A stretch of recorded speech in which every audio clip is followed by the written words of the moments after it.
Sonic Frontier est un jeu qui propose un mélange entre un open world et des niveaux classiques, avec une grande liberté de mouvement et une physique dynamique. Il n'a pas fallu longtemps avant que la communauté découvre des glitches permettant d'exploiter ces mécaniques pour repousser les limites du jeu. Les speedrunners et les joueurs curieux ont trouvé des moyens d'aller plus vite, plus haut et plus loin que prévu grâce à des bugs qui permettent de briser le level design et d'optimiser le temps de jeu. Aujourd'hui, on va plonger dans les 4 glitches les plus fous de Sonic Frontier, voir comment ils fonctionnent et comprendre pourquoi ils sont devenus des outils incontournables pour les speedrunners.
Le HSP.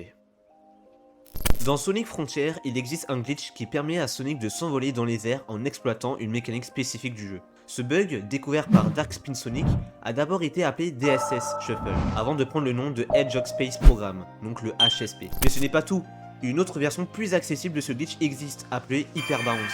Les deux utilisent la mécanique du Stomp Attack, mais avec des méthodes d'activation différentes. D'un côté, on a le HSP, qui repose sur l'utilisation du Stomp Attack. C'est une compétence qui permet à Sonic de s'arrêter net en plein air en touchant un ennemi ou le sol. En combinant cette mécanique avec un boost, on peut transformer ce freinage en une propulsion verticale. Donc, comment on fait pour exécuter l'HSP? Donc déjà, tout d'abord, on doit débloquer l'attaque Stomp dans l'arbre de compétences. Cette attaque est essentielle car elle permet à Sonic de stopper sa vitesse en plein air, ce qui est nécessaire pour déclencher le bug. Ensuite, on doit verrouiller un ennemi avec le ciblage automatique.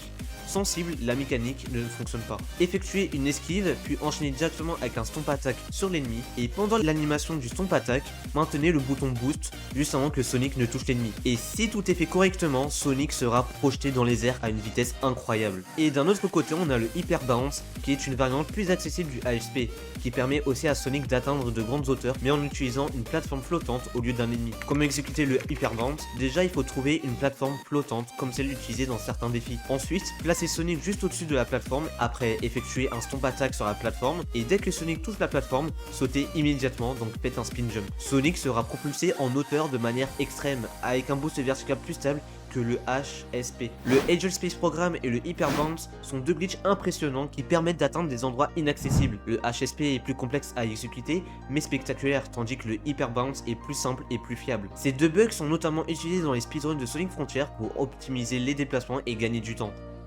Le Hit and Run.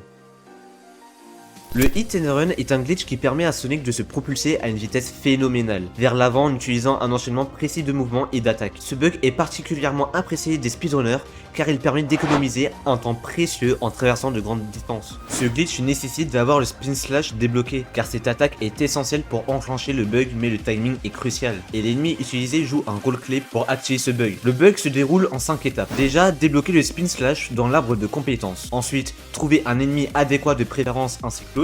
Après, effectuer un double jump puis esquiver dans n'importe quelle direction, lancer le Spin Slash en direction de l'ennemi verrouillé, et dès que Sonic est en pleine rotation et touche l'ennemi, activer l'Air Boost immédiatement. Si tout est bien fait, Sonic sera propulsé en avant à une vitesse incroyable. Les speedrunners utilisent le Hit and Run pour gagner un temps précieux en traversant des sections entières du jeu en un clin d'œil. Grâce à ce glitch, il est possible de sauter sur des portions du level design et d'atteindre des objectifs beaucoup plus rapidement. Ce glitch est un excellent moyen d'accélérer le gameplay et de repousser les limites de Sonic Frontier. Une fois maîtrisé, il permet des déplacements d'une rapidité impressionnante.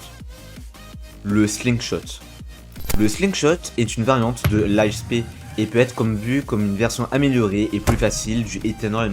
Ce glitch permet à Sonic d'être catapulté sur de très longues distances en exploitant une mécanique du ciblage automatique et du homing dash, et repose sur le fait que Sonic peut conserver un verrouillage bien plus loin que prévu lorsqu'il effectue un homing dash à l'opposé d'un ennemi. Le bug se déroule en 3 étapes. Verrouiller un ennemi avec le ciblage automatique, il est recommandé d'utiliser un ennemi fixe ou volant pour faciliter l'exécution du glitch. Ensuite, effectuer un homing dash dans la direction opposée à l'ennemi, Sonic restera verrouillé sur l'ennemi même à une très grande distance. Lorsque vous êtes assez éloigné, exécutez les mêmes étapes que le ASP, effectuez une esquive, puis utilisez un stomp attack. Juste avant que Sonic ne touche l'ennemi, maintenez le boost. Si le glitch est bien exécuté, Sonic sera catapulté à une vitesse fulgurante à travers la map. Faut bien retenir que plus Sonic est éloigné de l'ennemi avant d'activer le glitch, plus il sera projeté loin. Certains ennemis permettent un meilleur verrouillage que d'autres. Ce glitch est utilisé par les speedrunners pour se déplacer extrêmement vite sur de longues distances et accéder à des endroits normalement inatteignables. Il permet d'optimiser les itinéraires et d'améliorer les records de vitesse dans Sonic Frontier. Le slingshot est une technique avancée, mais une fois maîtrisée, elle offre un moyen impressionnant d'explorer et de briser les limites du jeu. Chrono Island OOB. Chrono Island possède un glitch qui permet à Sonic de sortir des limites du jeu. On appelle ça un out of bounds. Cela permet d'explorer des zones normalement inaccessibles. Ce glitch ressemble au Giganto Skip qui consiste à accéder à l'arène du Giganto sans suivre la progression normale du jeu. En fait, le Chronos Island permet d'explorer des zones interdites, mais les barrières invisibles limitent les déplacements, tandis que le Giganto Skip permet d'entrer dans l'arène du boss avant d'avoir débloqué l'accès normalement. Le bug se déroule en 2 étapes. Pour sortir des limites de Chronos Island, il faut utiliser un glitch permettant à Sonic de s'élever très haut ou d'être propulsé loin en avant. Une fois que Sonic a franchi la barrière invisible, il est possible d'atterrir sur une plateforme invisible située dans le vide. Ces plateformes sont des restes de collision qui existent en dehors de la carte normale. Elle permet de se déplacer un peu avant de tomber dans le vide. Sonic Frontier est un terrain de jeu parfait pour les speedrunners et les amateurs de glitch. Avec ses mécaniques ouvertes et son moteur physique, que ce soit en atteignant des zones inaccessibles, en traversant la carte à des vitesses folles ou en déclenchant des interactions inattendues, ces bugs ont façonné une nouvelle façon de jouer. En tout cas, merci d'avoir regardé cette vidéo, j'espère qu'elle vous aura plu. Si c'est le cas, n'oubliez pas de liker et de vous abonner, ça me ferait extrêmement plaisir.